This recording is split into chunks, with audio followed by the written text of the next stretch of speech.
Hello friends, తెలంగాణలో ఓటర్లకు ఇది చాలా ముఖ్యమైన అప్డేట్.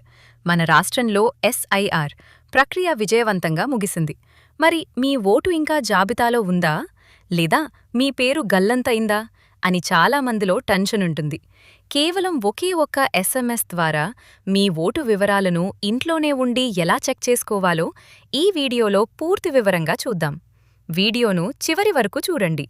మీ మొబైల్ ఫోన్ ద్వారా మీ ఓటు వివరాలు నమోదు అయ్యాయో లేదో తెలుసుకోవడం చాలా సులభం. దీనికోసం మీరేం చెయ్యాలంటే, మీ మొబైల్లోని మెసేజ్ బాక్స్ ఓపెన్ చెయ్యండి. క్యాపిటల్ లెటర్స్లో ఈసీఐ అని టైప్ చెయ్యండి.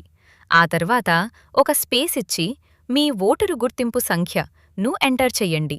ఉదాహరణకు ఈసీఐ బే సి 1 2 3 4 5 6 7.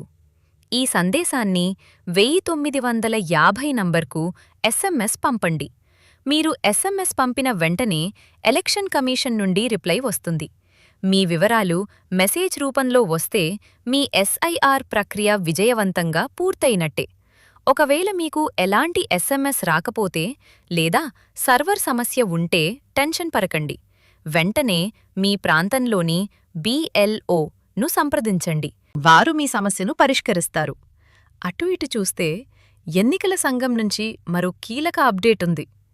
ఈ నెల 17న ఓటర్ల డ్రాఫ్ట్ లిస్ట్ విడుదల కానుంది. ఈ డ్రాఫ్ట్ లిస్ట్ విడుదలైన తర్వాత మీ పేరు అందులో ఉందో లేదో మరింత స్పష్టంగా చెక్ చేసుకోవచ్చు. ఒకవేళ మీ పేరు ఓటర్ జాబితాలో లేకపోతే లేదా మీకు కొత్తగా ఓటు హక్కు కావాలంటే ఏం చేయాలి? కొత్త ఓటు నమోదు కోసం మీరు తప్పనిసరిగా ఫారం 6 నింపాల్సింటుంది. దీన్ని ఆన్లైన్ ద్వారా లేదా మీ BLBLO ద్వారా సబ్మిట్ చేసి కొత్త ఓటును పొందేందుకు దరఖాస్తు చేసుకోవచ్చు. చూశారుగా ఫ్రెండ్స్, ఈ సమాచారం ప్రతి ఒక్క తెలంగాణ ఓటరుకు చాలా ముఖ్యం. ఆలస్యం చేయకుండా ఇప్పుడే మీ మొబైల్తో మీ ఓటు ఉందో లేదో చెక్ చేసుకోండి. ఈ వీడియో మీ మిత్రులకు, కుటుంబ సభ్యులకు షేర్ చేయటం ద్వారా వారికి కూడా సహాయం చెయ్యండి. ఇలాంటి మరిన్ని ఉపయోగకరమైన అప్డేట్స్ కోసం మన ఛానల్ను సబ్స్క్రైబ్ చేసుకోండి. ధన్యవాదాలు.